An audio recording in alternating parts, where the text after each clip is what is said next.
요나 강의 7번째 시간입니다. 탕부 하나님이라는 제목으로 하나님 말씀 잠시 나누겠습니다. 우리가 잘 알고 있는 우산장수와 집신장수 아들을 둔 어머니의 이야기를 우리가 잘 알고 있습니다. 자, 이 어머니는 비가 오면 집신장수 아들 때문에 걱정을 하고, 또 날이 맑으면 우산장수 아들 때문에 걱정을 해요. 그게 안 팔릴까 봐 자꾸 걱정을 하는 것입니다. 그러다 어느 날 지나가는 나그네가 이렇게 이야기를 해요. 반대로 생각하라고. 비가 오면 우산이 많이 팔릴 것이고, 날이 맑으면 집신이 많이 팔릴 거니까 걱정만 하지 말고 반대로 생각하면서 좀 기뻐하라고 그렇게 이야기했습니다. 아주 그럴듯하고 굉장히 합리적인 말이라고 느껴집니다. 그런데 지금 이 사람이 모르고 있는 게 있어요. 뭘 모르냐면 자녀에 대한 부모의 마음을 모르고 있는 것입니다. 여러분, 세상에 어떠한 부모도 어렵고 힘들어하는 아들을 두고 다른 아들이 좋고 기쁘다고 그 아들만 생각할 수는 없는 것입니다. 부모의 마음은 어때요? 힘들고 어려운 자녀에게 조금이라도 더 마음이 가고, 아픈 손가락 같으니까 마음이 더 가고 신경을 쓰이는 것이 그것이 사실이고, 모든 부모라면 그런 것입니다. 여러분, 신앙생활이 뭘까요? 신앙생활은 하나님을 알고 그분을 믿는 거예요.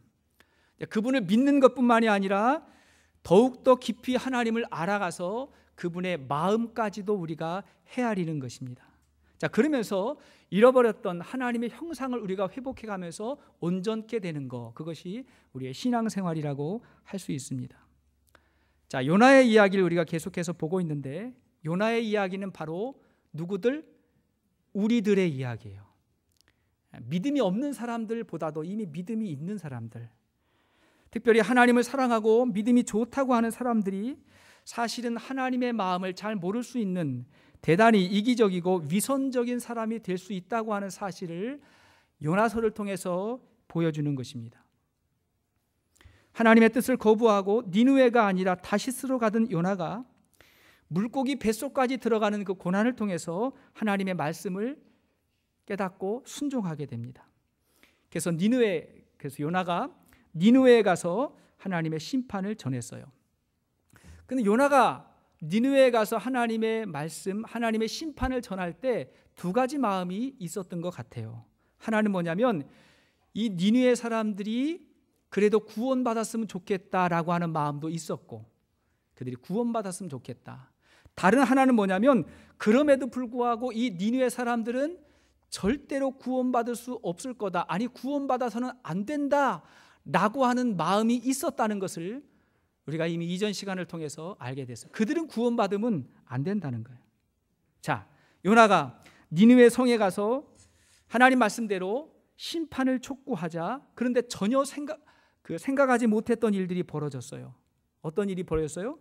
그 니느웨 백성들 전부가 회개하고 돌이키는 역사가 일어났습니다. 하나님이 그 모습을 보고 심판을 유보하시고 그들을 용서해 주셨어요. 그러자 이제는 요나가 예상치 못한 반응을 해요. 요나가 어떻게 하죠? 하나님에게 화를 내잖아요. 그래서 이전에 설교 제목이 뭐예요? 내가 화내는 게 옳으냐, 그거였잖아요. 따라해보세요. 내가 화내는 게 옳으냐? 옳다는 거예요? 옳지 않다는 거예요? 옳지 않다는 거예요. 요나야, 네가 지금 화내는 게 옳으냐? 하나님 말씀하셨어요. 근데 왜 화를 내는 거예요? 어떻게 니느웨 사람들을 용서해 주실 수 있냐는 것입니다. 하나님은 죄를 미워하고 심판하시는 하나님인데 어떻게 그 악한 니느웨 사람들을 용서할 수 있냐는 거예요. 지금 요나는 굉장히 큰 죄를 짓고 있는데, 어떤 죄냐면 요나의 말은 내가 맞고 내가 정의롭고 하나님은 불의하다고 하나님에게 화를 내고 있는 것입니다. 자, 그러면 첫 번째 생각할 게 뭐냐면, 요나의 문제가 뭘까요? 요나가 몰랐던 게 뭘까요? 뭐냐면 하나님의 마음을 헤아리지 못한 것입니다. 하나님 아버지의 마음을 헤아리지 못했어요. 자, 내가 화내는 게 옳으냐 하고 하나님이 요나를 꾸짖었더니 요나가 어떻게 합니까? 그게 본문 5절의 말씀이에요. 5절 시작. 요나가 성읍에서 나가서 그 성읍 동쪽에 앉아 거기서 자기를 위하여 초막을 짓고 그 성읍에 무슨 일이 일어나는가를 보려고 그 그늘 아래에 앉았더라. 자, 요나가 니느웨 성이 내려다 보이는 언덕에 초막을 쳤어요. 풀을 엮어가지고 햇빛을 겨우 피할 수 있는 피할 곳을 만들어 놓고는 그 밑에 앉은 거예요. 그 밑에 앉아가지고 쳐다보고 있는 거예요. 성을 보는 거예요. 왜 그럴까요? 니느웨 성이 어떻게 되는가를 한번 확인해 보고 싶은 거예요. 하나님이 용서해 주신다고 말씀하셨는데 혹시 니느웨 사람들의 회개가 가짜이지는 않을까? 하나님이 그걸 알고 혹시라도 마음 바꾸진 않을까? 이 니느웨 성이 도대체 어떻게 될까? 그것을 확인해 보고 싶은 마음에 거기에 지금 앉아 있는 것입니다. 여러분, 그 뜨거운 해 아래에서 기다리는 게 얼마나 힘들겠어요? 그런데 그 힘든 것을 감수하면서까지 남 안 되는 것을 기다리고 있는 요나의 모습을 생각해 보십시오. 이게 믿음이 없는 사람의 모습이 아니라 믿음이 있는 사람이라고 하는데 내가 힘들고 어려워, 그 괜찮아. 다른 데로 가면 괜찮거든요. 안 힘들거든요. 근데 그 자리를 버티고 앉으면서 이 성이 어떻게 되는가를 확인해 보려고 하는 이 요나의 마음을 우리가 볼 수 있는 거예요. 너무나 놀라워요. 누가복음 15장을 보면 예수님의 비유 중에 두 아들의 비유가 있습니다. 우리는 이 비유를 탕자의 비유다 그렇게 알고 있어요. 둘째 아들 탕자가 아버지를 찾아와서 유산을 먼저 달라 그래요. 당시의 관습에 의하면 이것은 굉장히 큰 죄를 아버지에게 둘째 아들이 저지른 것입니다. 그런데 웬일인지 아버지가 아들에게 유산을 미리 떼어줬어요. 그 유산을 주어서 보내버립니다. 이 둘째 아들이 아시는 바와 같이 세상에 나가서 허랑방탕하게 돈을 막 써버리고 나서 나중에 빈털터리가 되어서 돼지우리까지 들어가는 그 상황이 되어서야 다시 집으로 돌아오게 되었습니다. 그러자 아버지가 기다렸다는 듯이 너무 기뻐하면서 이 아들에게 뛰어가서 옷을 갈아입히고 손에 가락지를 끼우고 살찐 송아지를 잡아가지고 잔치를 벌였는데 이게 보통 잔치가 아니라 온 동네가 함께하는 그런 큰 잔치를 벌였어요. 부모니까 그럴 수 있다고 생각합니다. 문제는 그런 아버지의 모습을 본 첫째 맏아들이 화를 내는 거예요. 아버지 가슴에 못을 박아가지고 아버지가 얼마나 힘들어하는지도 봤고 세상에 나가서 정말 부끄럽게 살다가 온 동생이 완전하게 회개한 것 같지도 않은데 그냥 받아들이는 이 아버지를 이해할 수가 없는 것입니다. 더욱이 자신에게는 그렇게 잔치 안 해준 것 같은데 동생에게만 그렇게 잔치를 해주는 것도 잘 이해가 안 되고 생각이 더 가다 보니까 그럼 나중에 나에게 올 유산을 저 동생하고 미리 받아간 저 동생하고 나눠야 되는 거 아닌가? 이런 생각도 해가면서 아버지에게 불평을 쏟아내기 시작했어요. 사실 우리가 형의 입장이라면 우리도 그랬을지도 모릅니다. 세상에 이런 일로 얼마나 많이 형제들끼리 갈등을 많이 합니까? 이 형은요 굉장히 성실하고 바른 아주 착한 사람이었어요. 그래서 그가 내세운 게 뭐냐면 공평함, 정의였어요. 아버지 그건 옳지 않습니다. 불합리합니다 라고 아버지에게 따진 것입니다. 그런데 그 형이 몰랐던 게 있어요. 뭘 몰랐어요? 아버지의 마음을 몰랐어요. 이 세상의 상식과 이 세상의 계산을 초월한 아버지의 마음을 그가 몰랐던 것입니다. 여러분 부모의 입장으로 자녀들에게 좀 화가 날 때가 언제예요? 특별히 자녀들이 어렸을 때 언제 화가 납니까? 서로 싸울 때잖아요. 둘이 셋이 싸울 때 정말 화가 나요. 부모는 누구의 잘못을 떠나서 자식들이 싸우는 것 자체가 굉장히 스트레스를 받고 화가 나요. 형을 보면 형이니까 동생에게 좀 양보했으면 좋겠고 동생이니까 좀 형의, 언니, 누나의 권위를 좀 존중해 줬으면 좋겠는데 아니라는 거예요. 한결같이 정의를 들고 나와요. 정의를 들고 이거는 불공평해요. unfair해요. 불합리해요. 옳지 않아요 하고 부모에게 나오는데 아이고 난 네가 더 불합리한 것 같다. 뭐 이런 생각이 들기도 하고 막 그래요. 두 번째, 그러면 생각해 볼 게 있어요. 그렇게 말하는 우리는 과연 정의로운가 하는 것입니다. 여러분 인간은 누구도 정의롭지 못합니다. 인간은 누구도 정의롭지 못해요. 지금 요나가 하나님이 정의롭지 못하다고 말하는데 과연 그렇게 말하는 요나는 어떠한 모습일까요? 자, 이제 하나님께서 아주 재미있는 방법으로 요나의 실체를, 인간의 실체를 보게 하십니다. 자, 6절을 보십시오. 6절 시작.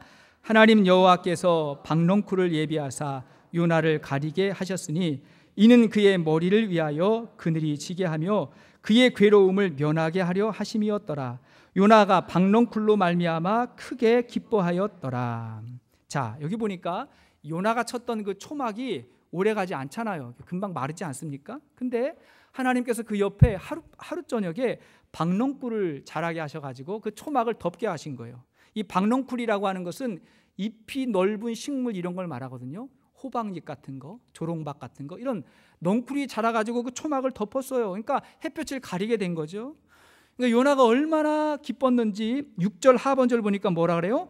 크게 기뻐하였더니. 사람이요, 참 작은 것 가지고도 기뻐할 수가 있어요. 진짜 그렇잖아요. 별거 아닌데 그것 때문에 참 기뻐해요. 사람을 감동시키는 거는 큰 거, 거창한 거 아니에요. 작은 것 하나에도, 베풀어주는 말 한마디, 사랑 하나에도 사람은 참 감사할 수 있어요. 그런데 이어서 7절을 보십시오. 7절 시작. 하나님이 벌레를 예비하사 이튿날 새벽에 그 박넝쿨을 갉아먹게 하심에 시드니라. 자, 그 다음날 새벽에 벌레들이 나타나가지고 그 박넝쿨을 갉아먹은 거예요. 이파리도 먹고 줄기도 먹고 해서 다 없어져 버렸어요. 설상가상으로 8절을 보니까 그날은 해가 얼마나 강하게 내리쬐는지 요나가 그 밑에서 더워가지고 정신을 차릴 수가 없는 거예요. 자, 우리 같으면 어떻게 하면 돼요? 일어나서 가면 되죠. 근데 요나는 뭘 봐야 돼요? 저 성이 어떻게 되는가, 그걸 보고 싶은 거예요. 그때 학교 아래에서 막 햇빛이 내리쬐는데 거기서 버티고 앉아가지고 성이 망하는 걸 꼭 봐야 되겠다고 생각하는, 너무 고통스러워요. 그러면서 하는 말이 뭐예요? 하나님 나를 죽여주세요. 8절을 보겠습니다. 8절 시작. 해가 뜰 때에 하나님이 뜨거운 동풍을 예비하셨고 해는 요나의 머리에 쪼임에 요나가 혼미하여 스스로 죽기를 구하여 이르되 사는 것보다 죽는 것이 내게 나으니이다. 뭐예요? 하나님 나를 죽여주세요. 차라리 죽는 게 낫겠습니다 하고 또 죽는다는 말을 해요. 이게 두 번째죠. 두 번째면 또 죽는 게 낫겠습니다 이렇게 이야기를 해요. 조금 전에는 아주 작은 거 가지고 너무 기뻐했는데 조금 지나고 나니까 별거 아닌 거 가지고 차라리 죽여주세요 이렇게 말하는 요나의 이 가벼운 모습을 여러분 보십시오. 여러분, 말이 씨가 된다 그랬죠. 선한 말, 예쁜 말을 써야 된다고 지난 시간에도 우리가 들었죠. 선한 말, 예쁜 말을 쓰는 게 굉장히 좋습니다. 어느 신문의 광고를 보니까 생각이 바뀌면 삶이 바뀌고 변호사를 바꾸면 결과가 바뀝니다 이렇게 나오더라고요. 근데 제가 그 광고를 보고 은혜를 받았어요. 어떤 은혜를 받았냐면, 내 마음에 예수님이 계시다면 예수님이 나를 통해서 하시고자 하는 말을 내가 했으면 좋겠다. 그게 성령의 사람 아니에요? 주님이 내 안에 계신데 변호사만 바꿔도 결과가 바뀐다면, 예수님이 내 마음의 주인이라면 내 언어가 바뀔 것이고 우리의 인생이 바뀔 수 있다고 저는 믿습니다. 그게 예수 믿는 거잖아요. 9절을 다시 보니까 9절, 그 얘기를 듣는 하나님이 다시 이야기하셔서 9절 시작. 하나님이 요나에게 이르시되 내가 이 박넝쿨로 말미암아 성내는 것이 어찌 옳으냐 하시니 그가 대답하되 내가 성내어 죽기까지 할지라도 옳으니이다 하니라. 이 박넝쿨이 죽었다고 이렇게 화를 내는 게 지금 네가 맞냐 지금? 이렇게 하나님 말씀하셨더니 요나가 뭐라 그래요? 옳다뿐입니까? 저는 화가 나서 지금 죽겠습니다. 세 번역이 그렇게 났어요. 저는 화가 나서 지금 너무 죽겠습니다 이렇게 말해요. 성경에 하나님에게 이렇게 대들었던 사람이 요나가 유일한 것 같아요. 정말 화가 나서 죽겠습니다 이렇게 이야기했어요. 잘 보십시오. 요나가 지금까지는 하나님이 정의롭지 못하다고 그렇게 하나님에게 불평했는데, 지금 요나의 분노는 뭐예요? 지극히 개인적인 일로 분노하고 있는 거예요. 어차피 그 박넝쿨 잎도 그거 하나님이 주신 것이고 하나님이 다시 거두어 가셨다고 어찌 하나님에게 이렇게 분노할 수가 있겠습니까? 아무것도 안 한 거예요. 지금 거기에 있는 그 사람이 지금 잘못하고 있는 거예요. 여기서 우리는 두 가지 생각을 할 수가 있어요. 첫째는 사람들이 정의를 말할 때 너무 자기중심적일 때가 많다는 거예요. 옳다고 말하는데 자기중심적일 때가 너무나 많습니다. 시어머니하고 며느리의 이 말은 둘 다 들어봐야 돼요. 사장님과 직원의 말도 같이 들어봐야 되고, 남편과 아내의 갈등은 양쪽 다 들어봐야 됩니다. 사람은 자기에게 조금이라도 유익이 되면 그게 불이한 거라도 너무 좋다고 이야기하지만, 조금이라도 손해가 될 것 같으면 엄청나게 분노할 수 있는 것이 사람의 얇은 마음이라는 거예요. 사람이 너무 간사해요. 요나의 모습이 그랬습니다. 두 번째, 우리가 정의를 말하려면 먼저 사랑도 배워야 돼요. 사랑을 알아야 돼요. 성경은 사랑과 정의를 다 말하고, 정의와 사랑은 같이 공존해야 된다고 그렇게 가르쳐 줍니다. 근데 어떤 사람이 오직 정의만을 외친다면 저는 두렵습니다. 그러잖아요? 같이 가야지. 오직 정의만을 외치면 저는 좀 두려울 것 같아요. 첫째, 그가 과연 정의로울 수 있을까? 두 번째, 그가 어떤 근거를 가지고 정의를 판단할 수 있을까? 이런 생각이 들게 되는 거예요. 여러분, 정의는 옳고 그름의 문제가 아니라 가치의 문제예요. 내가 어디에 가치를 두느냐에 따라서 옳고 그름의 기준이 자꾸 바뀌어요. 그래서 이 정의의 문제는 깊이 들어가면 가치의 문제예요. 하나님은 사랑이라고 하는 큰 가치를 가지고 정의의 문제도 판단하시는 분이세요. 그래서 성경을 보면 정의라고 하는 말을 쓸 때 그 정의의 주체는 하나님이십니다. 자, 시편 72편 2절을 보십시오. 시편 72편 2절 시작. 그가 주의 백성을 공의로 재판하며 주의 가난한 자를 정의로 재판하리니. 자, 이사야 5장 16절 시작. 오직 만군의 여호와는 정의로우심으로 높임을 받으시며 거룩하신 하나님은 공의로우시며 거룩하다 일컬음을 받으시리로다. 이게 성경을 보면 하나님이 정의로우시고 하나님이 정의로 세상을 심판하신다는 말이 참 많이 나옵니다. 자, 그런데 그런 하나님이 우리에게 명령하실 때는, 부탁하실 때는 사랑하라는 말이 훨씬 더 많이 나와요. 자, 로마서 14장 15절 말씀 보십시오. 시작. 만일 음식으로 말미암아 내 형제가 근심하게 되면 이는 내가 사랑으로 행하지 아니함이라. 자, 음식의 문제로 인해서 옳다 그르다 판단할 때 더 중요한 게 뭐예요? 너희에게 사랑이 있었느냐? 그렇게 말씀하셨어요. 자, 고린도전서 16장 14절 시작. 너희 모든 일을 사랑으로 행하라. 갈라디아 5장 13절 시작. 형제들아, 너희가 자유를 위하여 부르심을 입었으나 그러나 그 자유로 육체의 기회를 삼지 말고 오직 사랑으로 서로 종노릇하라. 정말 우리가 할 수 있는 일이 많지만 먼저 해야 될 게 뭐냐면 사랑이라고 하는 중요한 가치를 절대로 잊어버리면 안 된다는 것입니다. 예전에 어느 목사님이 사랑의 교회 옆에 정의의 교회 세워야 된다고 막 이야기하더라고요. 예전에 제가 설교를 듣는데 사랑의 교회 옆에 정의의 교회 세워야 된다. 정의도 있어야 된다고. 맞죠? 정의가 없으면 안 되자니까. 같이 세워야 된다고 막 이야기하더라고요. 제가 그 설교를 듣다가 생각했어요. 내가 두 교회 중에 성도의 입장으로 어느 교회 갈까 판단하면 저는 사랑의 교회로 갈 겁니다. 정의의 교회, 아이고 이게 무서워가지고 좀 그러잖아요, 느낌이.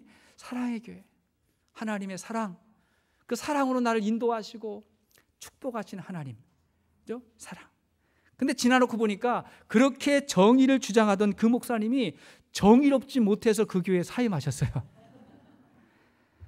여러분, 정의를 말한다고 정의로운 것도 아니고 사랑을 말한다고 정의롭지 않은 것도 아니에요. 가장 정의로우신 예수님이 최고의 사랑인 십자가를 지고 가셨다는 사실을 기억하십시오. 우리는 십자가의 마음과 정신을 가지고 사랑과 공의에 대해서 하나님 앞에 나아가야 되는 거예요. 자, 그러면 세 번째, 그러면 우리 하나님의 마음, 하나님의 정의가 무엇일까요? 자, 하나님의 정의는 영혼을 구원하는 것입니다. 영혼을 구원하는 거예요. 여러분, 정의의 본질은 가치라 그랬죠. 그죠? 근데 하나님이 가장 중요하게 여기시는 게 뭐예요? 생명이죠. 그러니까 하나님은 생명을 구원하시는 게 그분의 입장으로, 그분의 계산으로는 그게 정의예요. 그게 옳은 거예요. 이걸 세상의 기준과 세상의 관점으로 이해가 되질 않아요. 그러나 하나님의 관점으로 볼 때는 그 한 영혼 구원하기 위해서 하나님 전부를 주실 수 있는 분이 바로 하나님이신 거예요. 자, 오늘 본문 10절과 11절 말씀을 보십시오. 10절과 11절 시작.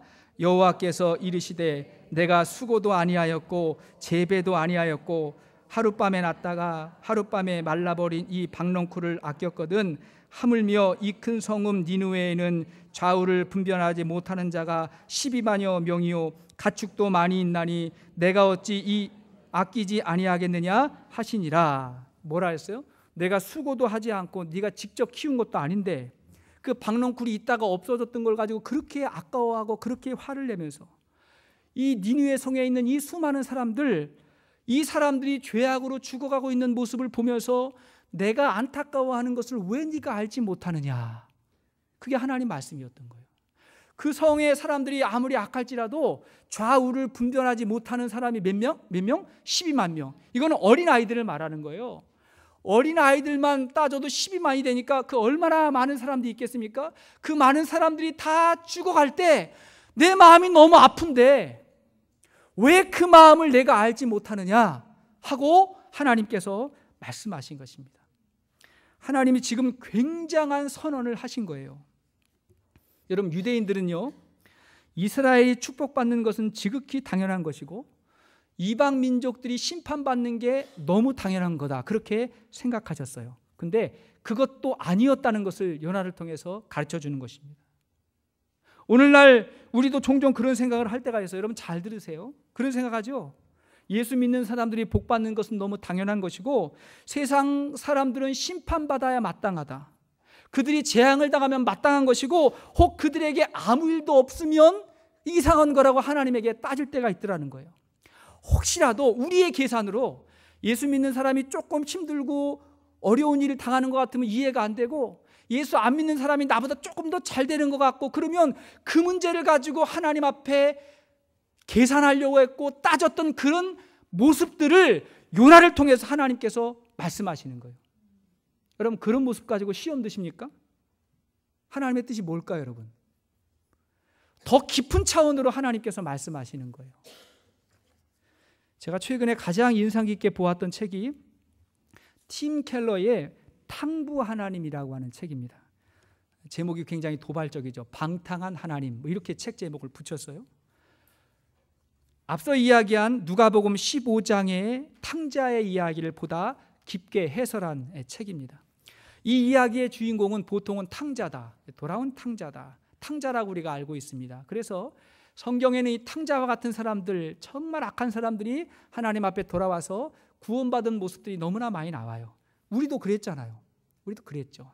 그런데 이 책의 저자는 동생의 모습을 지켜보았던 이 형의 반응을 보면서 형의 죄가 동생의 죄와 다르지 않다, 그렇게 이야기합니다. 아니, 동생의 죄는 모두가 다 아는 죄지요. 그걸 누가 잘했다고 하겠어요? 모두가 다 아는 죄지만 형의 죄는 숨겨져 있다. 아니, 자기 자신조차도 모르는 죄가 그 안에 있다고 그 사실을 드러냅니다. 사실 예수님의 의도 역시 탕자와 같은 사람이 아니라 아버지 집에 함께 있었지만 형과 같은, 아버지의 마음을 전혀 알지 못했던 이 형과 같은 사람의 죄를 드러내기 위해서 예수님께서 그 말씀을 하셨다는 것입니다. 그 증거가 뭔지 아세요? 자, 누가복음 15장 1절 이하의 말씀 보십시오. 누가복음 15장 1절 이하의 말씀 시작. 모든 세리와 죄인들이 말씀을 들으러 가까이 나아오니 바리새인과 서기관들이 수군거려 이르되 이 사람이 죄인을 영접하고 음식을 같이 먹는다 하더라. 예수께서 그들에게 이 비유로 이르시되, 자, 여기를 보니까 그들에게 이 비유로 이르시되, 그러면 그들이 누굽니까? 누구예요? 바리새인과 서기관들이지요. 그들에게 예수님이 말씀하신 거예요. 당시에 거룩한 종교인들, 그러니까 아버지 집에서 열심히 일했고 열심히 살았던 그 형과 같은 그 사람들에게 예수님께서 이 이야기를 시작하시는 거예요. 자, 그러면 오늘날 교회에 굉장히 이런 부류의 사람들이 많다는 것입니다. 많을 수 있다는 거예요. 자, 이 형의 문제가 뭘까요? 형의 문제가 뭐냐면 이 동생 같은 사람은 절대로 구원받으면 안 된다는 거예요. 절대로 구원받으면 안 돼. 그래서 예수님이 죄인들과 함께 있는 것 자체를 인정하지 않았던 것입니다. 두 번째 문제는 뭐냐면 아버지가 하는 일이 못마땅해서 그 잔치에 참여하지 않아요. 참여하지 않죠. 아버지가 이 잔치에 같이 가자라고 말할 때 이 형이 참여하질 않아요. 그러니까 다시 말하면 죄 짓고 그 죄의 길에서 돌아왔던 동생은 그 잔치에 참여해가지고 기쁨을 누리는데 형은 그 잔치에 참여해요, 못해요? 여러분 지금 제 이야기를 듣고 있는 거예요? 듣고 있는 것입니까? 그 형이 잔치에 참여해요, 못해요? 못해요. 다시 말하면 구원을 받지 못했다는 거예요. 그 기쁨을 누리지 못했다는 것입니다. 자, 그러면 이 형의 큰 죄가 뭘까요? 형의 죄가 뭐예요? 자신이 하나님보다 더 정의롭다고 생각한 거예요.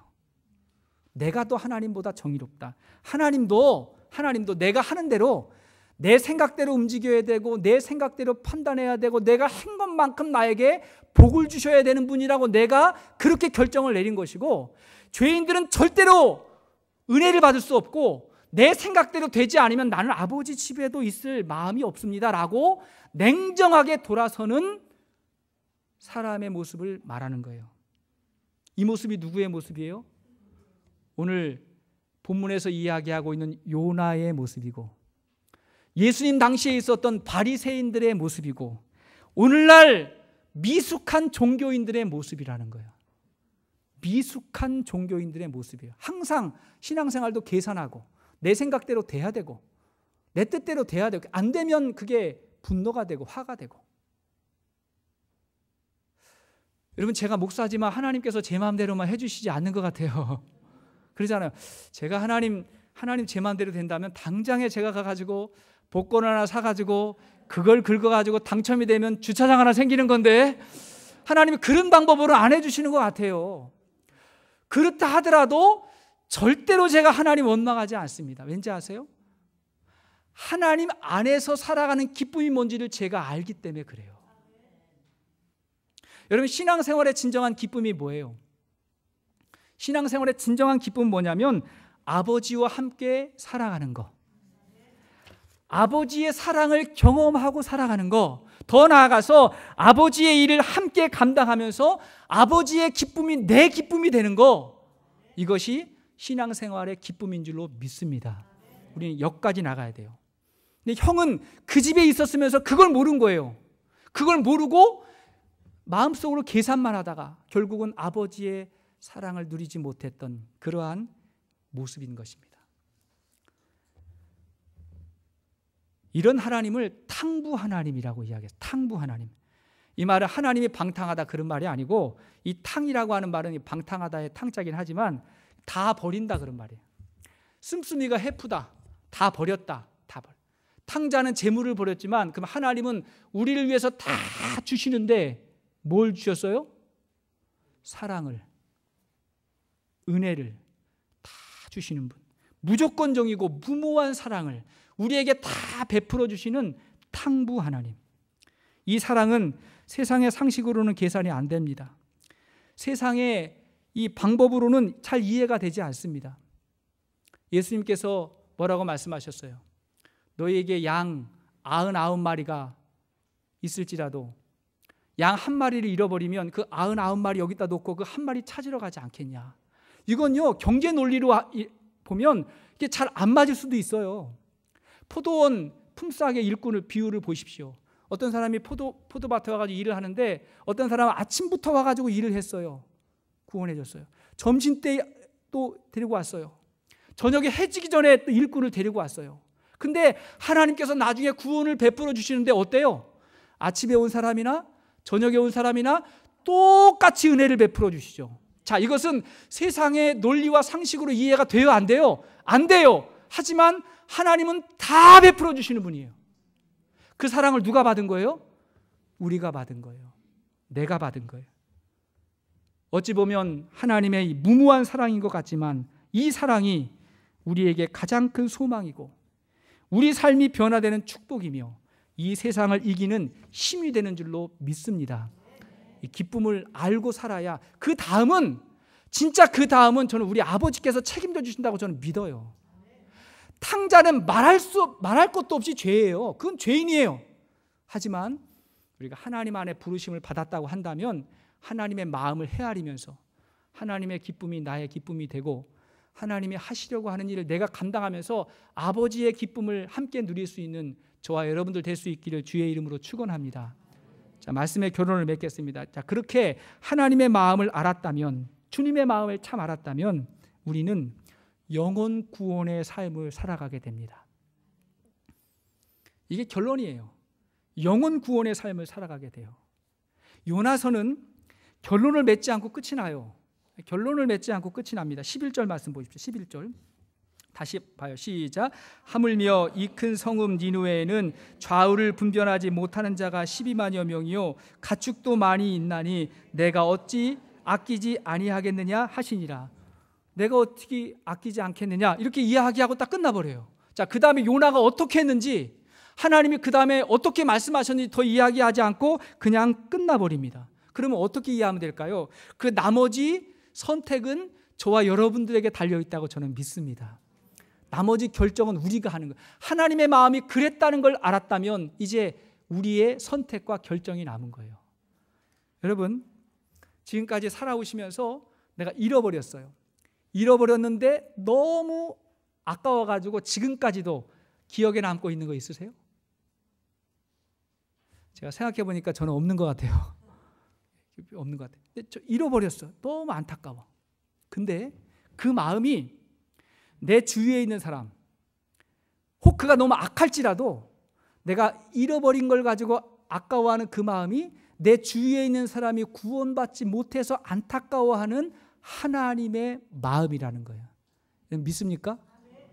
요나는 그게 인정이 안 됐던 거예요. 악한데 아니에요. 하나님은 그도 사랑하신다고 말씀하시는 거예요. 종종 성도님들이 저에게 설교에 은혜 받았다고 이렇게 말씀해 주실 때가 있어요. 목사님 설교에 은혜 받았습니다. 아주 작은 이렇게 표현이지만 또 굉장히 또 감사하고 또 좋기도 합니다. 근데 어느 목사님이 그랬다잖아요. 목사님 설교하고 나가는데 목사님 오늘 설교에 참 은혜를 많이 받았습니다. 이렇게 얘기했더니 목사님이 궁금해가지고 오늘 설교 어디에서 그렇게 은혜를 많이 받으셨어요? 이렇게 이제 되물었더니 그분이 그랬다잖아요. 아, 그 속꼭지 젖꼭지 이야기에 참 은혜 받았다고.